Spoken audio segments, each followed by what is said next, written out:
Chapter 17. Dinner with the Devil. The first few months after returning to Orzammar were primarily resting and recovering from the daily stress of preparing for battle. I brought Balin back into my home so I could catch up with him and check on his studies. He was so happy to have me back, and we made sure to spend as much time as possible together. Father had grown thin and sick with worry for Trian and I, so I also made sure that I was at the palace for at least 2 meals a day to encourage him to eat and relieve him of his worry. He regained much of his vigor over time. There were a few things that had to be handled, however. There were 3 years' worth of dowry payments from House Evo and their smaller allied houses to deal with. I met with Wojek a few times to discuss the matter since he had become the head of House Ivo after Frandlin's death. Morcha had asked, only once, if Wojek and I would consider marrying, but Wojek wouldn't consider the option because he saw it as dishonoring Frandlin's memory, and I considered Wojek to be more like a brother. In the end, we had decided to arrange a marriage between Belen and Wojek's young cousin, Perret. The dowry they had paid already would be more than appropriate, and the remainder was divided evenly as gifts of thanks to the families of those who died at Ostagar. Wojek and I accompanied Belen and Perret as they delivered each portion to the families as thanks for their loved one's sacrifice. This went over very well, as it showed that there was a young generation of nobility coming along that understood and were grateful for the efforts of the lower castes. It also helped that they got a visit from one of their paragons in the process. I had taken some time to go to the Shape Rate to champion one of Frandlin's causes, which was to have much of Orzammar's history available to the public outside of the Shape Rate. Mind you, I wasn't interested in all of the boring detailing or monies owed, or who was removed from which house. I wanted the history of Orzammar and its people readily available. I worked with the Shape Rate to discuss what should and shouldn't qualify as pertinent history, then worked with the Deshirs to get each noble family to contribute money to the project. The Deshirs also declared the victory of Ostagar a dwarven holiday and announced that day would be used to commemorate those who died by holding a tournament where the descendants of the Paragons would battle in the name of their house's founding paragon. That might have been my suggestion, since it was one of Frandlin's desires. The Legion of the Dead gained a new purpose now that Darkspawn weren't as much of a threat. A small contingent of legionnaires were dedicated to guarding the Ostagar mausoleum. There was 1 legionnaire to each casket, as well as guards at the entrance. Over time, the legionnaires would establish the tradition of memorizing the deeds and the journal entries I'd made concerning the interred dwarf they were guarding. This way you could have a detailed history spoken to you in the mausoleum. However, there was also a practical reason for the guards. The mausoleum was filled with refined lyrium as part of the plaques and decorations, and it made a tempting situation for thieves. One pleasant surprise for me was that Elfric had sent a few of his best chefs to House Oradum while we were in Orzammar. They had taught my servants all the recipes I loved. I was now able to enjoy all of my favorite foods from my first life while in Orzammar. I spent a lot of time trying to figure out how I could possibly thank him for that. There was a problem I needed to solve, however. The Carta was still a nuisance in many markets outside of Orzammar. While the dwarves were making massive inroads with the other races with the surface caste, the criminal organization, that was the Carta, was diminishing that reputation with its activities. So I did what any pragmatist would do to solve this problem. I put out word that I invited their leaders to dinner. It's not like it was a secret who they were, just where they could be found. I promised that no one would be captured or arrested. I simply wanted to talk. I had my servants prepare all of my favorite foods as well as many dwarven staples. I instructed the servants to treat them like any guest ought to be treated in my home, and ensured that no guards in the city would harass them for the evening, so long as they didn't do anything illegal. I half expected to dine alone. To my surprise, however, a knock came to my door at the appointed hour. Berat and Jarvea arrived at the exact time I'd asked. Half the nobles couldn't manage that small feat. My servants led them into the dining hall where I was waiting. To their credit, they dressed formally and groomed themselves appropriately. "Mr. and Mrs. Formon, my lady," the servant announced. I offered them both a curtsy. "Thank you both for accepting my invitation. It is a pleasure to have you in my home." Berat stepped forward and offered a bow. "My lady, how could we refuse such a request?" Jarvia offered her best curtsy. "It's an honor to have been invited." "Won't you both please have a seat?" I offered. Before we sit, Berat said, we would like to present you with a gift. There was no need for gifts, I smiled. Jarvia looked back and nodded. Then one of my servants approached with a wooden crate. My lady, we were surprised and curious as to why you would want to meet with us. The fact that you used your influence to ensure our safety as we moved through the city inspired us. We only wish to thank you for the favor and the honor of meeting with you. The servant placed the crate down, and I looked at it curiously, then looked back at the Carta leaders. Please, Berat insisted, open it. We hope you will like it. The crate wasn't sealed. It had a hinged lid, which I lifted to peek inside. What I saw elicited an adoring squeal from me. I reached inside and pulled out a Mabari puppy. I hugged the little creature close and smiled brightly at the pair. A Mabari warhound. I've wanted one since I was little. Berat and Jarvia both chuckled. We thought it appropriate, Jarvia insisted. Only a Mabari could hope to match the diligence and fierce loyalty you've shown the dwarven people. Farron, who was off to the side as my guard, hummed in disagreement. I knew for a fact he would love this puppy, though. However, Jarvia's choice of words caught me and I looked at the pair. Curious, then, that the Carta should still be in business the way it is if the dwarves have someone like me looking out for them.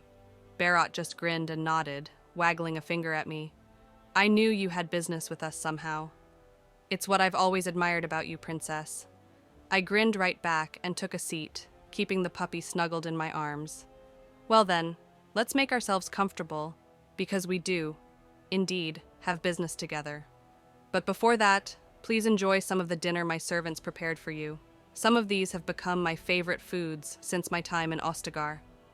I'd heard there were new delicacies being created by the elves, Jarvia said as she took her seat. Did you bring some of them along to cook for you, my lady? I chuckled and shook my head. Not at all. Ban Aelfric actually sent some of his best chefs here to teach my cooks the recipes. Your dinners are sure to become the envy of Orzammar, then, Berat mused as he looked over the offerings. It is an honor to be among the first to experience them. We enjoyed a fine dinner, making small talk for about an hour.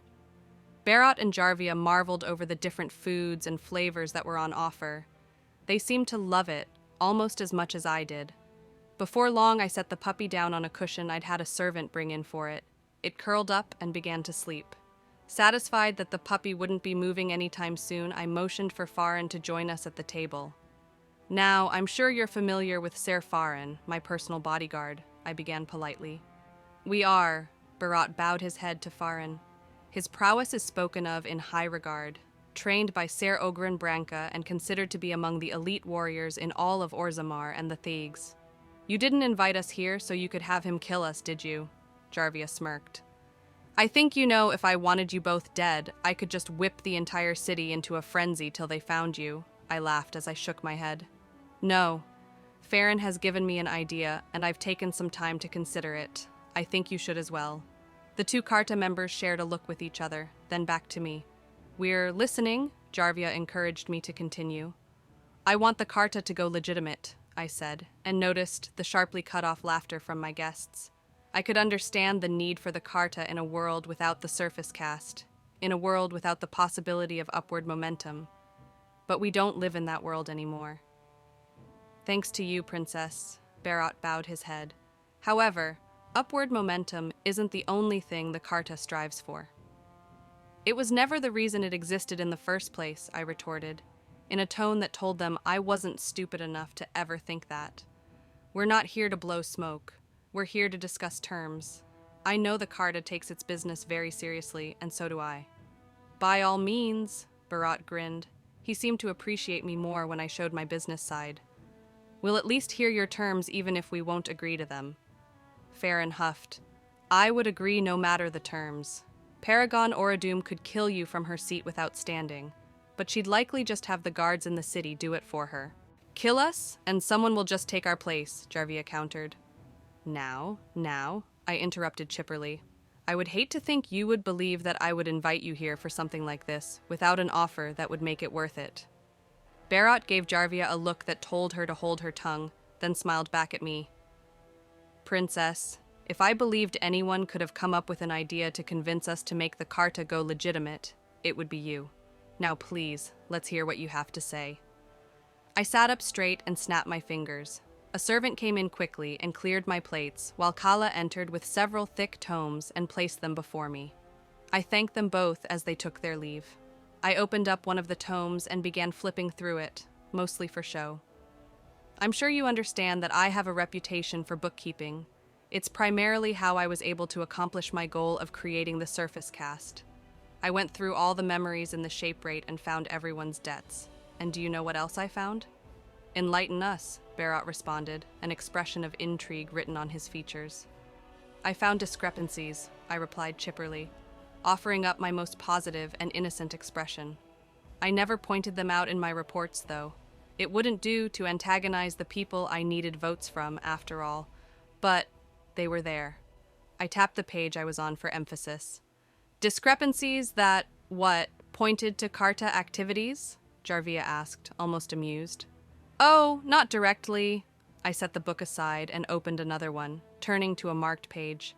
But when a family suddenly loses money on a deal, or the Carta steals some property, then a member of that family is whisked away from the city before a trial, or they happen to get a shipment of lyrium that wasn't supposed to arrive for a few months. Well, it's not difficult to connect the dots, but it is enough to cast aspersions on your benefactors. I doubt that old dealings with the Carta would be of note after so long, Jarvia countered. No, Barot disagreed. They gave up on centuries-old debts because the surface cast would bring back a great deal more money. They'd be more than happy to use that information as leverage against other houses. And what lengths do you think those houses would go to in order to get rid of that leverage? I asked, my expression turning sharp, letting the implication hover in the air. Death threats aren't exactly an offer to stop our business, Princess, Barot said coldly. I'm offering the opposite, actually, I smiled again. I'd like to ask you a question before we continue, if you don't mind. Please do, Jarvia responded after looking at Barot for a moment. Who do you think the Assembly will vote to become the next ruler of Orzammar? The two looked at each other. The question seemed to take them off their guard. I could see the wheels turning in their heads as they tried to figure out if I were trying to play some kind of game with them, or if there was some kind of trick to the patently obvious answer. After a minute, Barot cleared his throat. I don't think there's a dwarf alive that believes it will be anyone other than you, Princess. I gave a small bow of my head. I'm humbled you think so.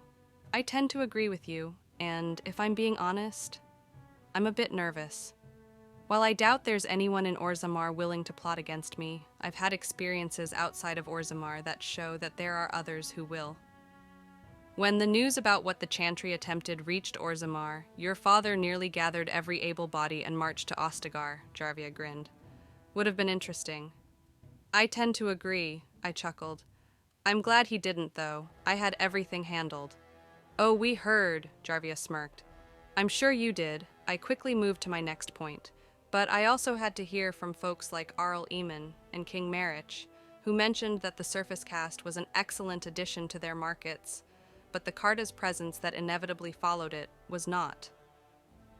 I'm sure you can understand that I don't particularly appreciate one of my greatest successes being associated with one of Orzammar's worst aspects. I can appreciate that, Princess, Barot nodded, but we go where we can do business. It's just logical. It's insulting to the Paragon's efforts, is what it is, Farron growled. I leaned over and placed a hand on Farron's shoulder to calm him down. You being where business is going on is the entire point, but you're focusing on the wrong business. That seemed to pique their interest. Here is my proposal, I said as I closed the book and stacked them all neatly, pushing them slightly to the side. I would like to reorganize the Carta into an arm of Orzammar's military. Direct conflict would not be what we want from you. Instead, the Carta would become our spies, the eyes and ears of Orzammar. You would keep a lookout for threats from within and without Orzammar. Spies? Barot asked, a hint of intrigue in his voice. I nodded as I continued. The Carta would, of course, have to cease all illegal activity, and would be pardoned for past indiscretions. You would report on any other organizations trying to fill the void the Carta leaves behind, have members in the courts of other kingdoms to listen out for any threats or opportunities that affect Orzammar, and if the need rises, you'll be asked to eliminate threats. The pair stared at me as if they were trying to discern my true motives. "I'm trying to figure out if you're being serious or not, Princess," Jarvia hummed. "Indeed," Berat agreed with her. "You have a reputation for carefully thought-out plans, a positive outlook on life, and an extreme preference for peaceful and beneficial resolutions. This proposal seems to be unlike you." I smiled softly. "I think the two of you can appreciate that people are more than their public persona. When the public sees me, they see a symbol of hope, of positivity, prosperity, and forward momentum. They see Paragon Oradoom, an historical figure living among them and offering them hope for a better world. What they don't see is the detail-oriented pragmatist who weighs every decision carefully and makes that decision decisively," Farran added. "Princess Merida does genuinely wish the best for her people, but where they see her as a kindly benefactor, she is actually a mother bear. She will do whatever it takes to see the dwarves safe and thriving. She would burn the world down if it meant the dwarves thrived in the act." Berat looked at me and shook his head, chuckling. "I knew it was impossible for someone to be that good." "I am that good," I said decisively. "But being good doesn't mean I'm incapable of doing terrible things to uphold that good. Dwarves have not needed an official group for espionage because we haven't been as active on the surface as we have till now.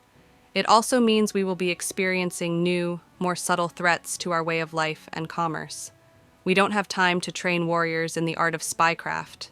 We need experienced individuals ready and in place before these threats make themselves known. People will grow suspicious if the Carta just suddenly vanishes," Berat doubted. "It won't," I explained. "I'm about to start cracking down on the Carta. They've become a nuisance to too many people in too many markets now, and the pressure is going to start coming from various leaders for something to be done." "So, you'll use the campaign of fighting the Carta to establish your spy network?" Jarvia guessed with a grin. I have a nod. "Precisely. When I announce that I'm going to be hunting the Carta, I'll also announce an amnesty period. Any members willing to submit themselves to justice will be given lighter sentences. I want the two of you to suggest that there is more to gain by submitting to me than there is continuing to run the Carta. Anyone who stays loyal to you will be considered for the network." "What about those who continue performing Carta work?" Berat asked. "We'll hunt them down and kill them," Farran said without hesitation. "Or rather, you will hunt them down and bring them to us for execution. That will be your first mission under the Paragon's command." Berat sat back looking both shocked and impressed. "You'll use us to hunt down our own by using our knowledge of the resources, hideouts, and contacts. And after they have been brought back to Orzammar for justice," Jarvia began to put all the pieces together. "You'll have us use those same resources, hideouts, and contacts to begin our new duties, if we agree. Using former Carta members to get rid of the Carta holdouts, and setting us up to be able to take down other criminal organizations because they won't know that we're no longer Carta members." Berat chuckled, shook his head, and clapped. "Absolutely brilliant." Berat shook his shoulders and shivered, saying soberly, "Honestly, it's frightening how you've decided to go about this. I can see why you invited us first. But I have to ask, since we do what we do for the money, why do you think we would give it up?" "Because you can't spend money if you're dead," I replied, the promise quite clear in my tone and expression. "Understand, if you say no, you won't leave the city alive. If you say yes, then you will be helping me secure our people from more subtle threats." "When you put it like that," Jarvia said carefully, "it doesn't sound like you're giving us much of a choice." "Not all choices come with a benefit," Farran smirked. "But luckily for you, this one does," I smiled brightly. "You see, once the disloyal members are dead, and you take up the guise of the Carta once again, you can continue conducting your business as usual. There would be a few differences, though." "Such as?" they asked in unison. I would have thought they'd be obvious to such astute and cunning individuals such as yourselves. I motioned for Kala to come to me. When she approached, I instructed her to have dessert brought in. I turned my attention back to the Carta pair. First, no killing anyone, unless sanctioned by the king, the assembly, or myself. "I noticed you included yourself as equal to the king and the assembly," Berat mused. "I'm a paragon," I responded with a smile. "By all rights, I outrank them both, at least as far as my opinions are concerned." but I was referring to myself in the sense that I'll likely be named queen. Fair enough. What are the other stipulations? All criminal activities which result in a profit will have those profits reported to the assembly so that we can return them to their respective rulers at the end of each year, I continued. This will help us keep up the guise that we are constantly cracking down on Carta and Carta-like activity. We don't even get to keep a percentage? Jarvia frowned. The percentage will come at the end of each year, I clarified. We'll be using some of what you manage to get from other criminals to add to your funding, incentivizing us to do a better job in finding more criminals every year. Berat nodded in appreciation. Precisely, I chirped. The other kingdoms won't know how much we took in, and I'm sure they would thank us by letting us keep some of the gold. Lastly, there will be no more smuggling of lyrium, I stated firmly. Our primary export cannot be allowed to be sold by anyone other than through the contracts made by the assembly. You can promise lyrium, but you cannot deliver it. Is that clear? That will be a hard sell, Berat said. I can see the wisdom in it, but a lot of members make a lot of gold off the stuff. Then those members will be hunted down and killed, Farron said for me. Occasionally, when the king, the assembly, or the paragon believes it is necessary, you might be given some to help an operation along, but otherwise none will be smuggled. To discourage the smuggling of lyrium, I will be pushing for the assembly to increase the punishment of smuggling it to a death sentence, I explained carefully. No matter the amount, no matter the reason, lyrium is a treasure that dwarves alone can safely mine. We alone control it as a resource. Those that would steal that resource from their people deserve nothing less, as the act spits in the faces of our ancestors, our paragons, and those living. The more we talk, the more I think you would make for a formidable enemy, Berat smirked. I'm glad we're speaking now, and not after your announcement to crack down on the Carta. I prefer to foster talent into a positive direction, I bowed my head. Now, there's one more stipulation I'll have to add before I let you decide on what you want to do. What is that? Jarvia asked, clearly interested. You don't tell a single Carta member about what's coming, what's going to happen, and how they'll benefit from shutting down the Carta. I sat back, putting on an ominous air. I want those willing to stop their criminal activity to be rewarded, and those who don't want to stop dead. No warnings, no heads up, nothing, just a simple announcement that you're done and that anyone who wants to continue working together can do so with your legitimate surface caste family. Jarvia's eyes went wide. You know about our surface caste family? I couldn't help but laugh and tap the books. I told you, I'm meticulous. Beyond measure, Berat sighed.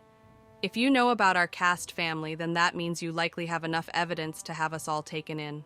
I squealed with delight as the servants brought in a fruit cobbler, setting a plate before each of us. I thanked them before taking a bite and savoring it. Oh, this is delicious.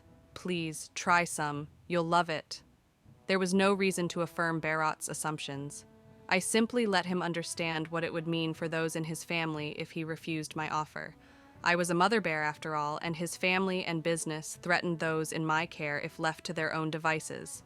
However, I don't want you to think that there's no upside to this beyond simply being allowed to live, I smiled between bites of cobbler. If things go how I've asked, I have a special perk for you. Berat, who had taken one bite of the cobbler, then gobbled it down with enthusiasm, raised a brow. What might that be? I will have House Oradum become your family's patron. That's...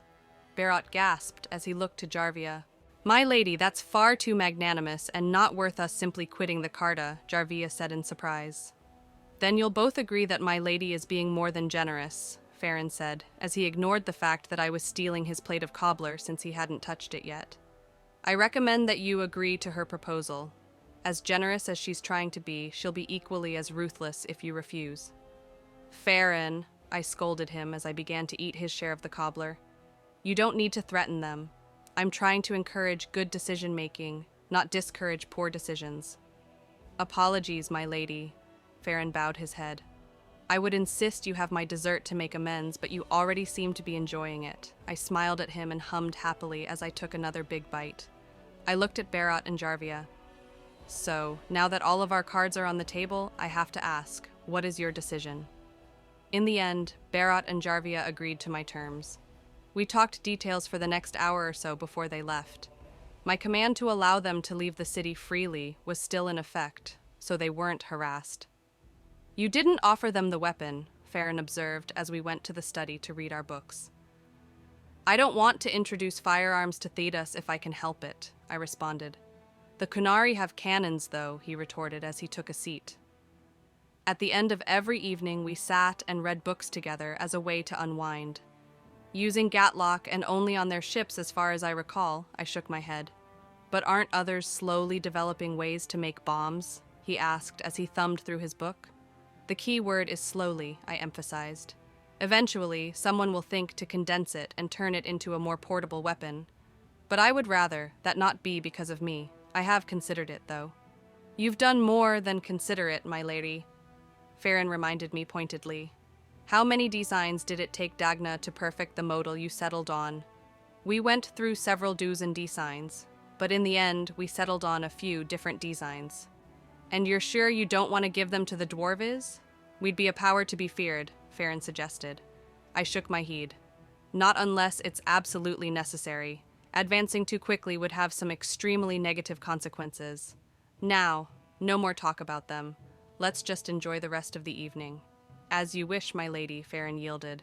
A month after that evening, I met with the assembly and made my announcement that we should be cracking down on the Carta, and that we should be treating lyrium as a natural treasure. I suggested the death penalty for anyone who would steal that treasure from the dwarves. I also insisted on the death penalty for all Carta members who were still operating after the amnesty period.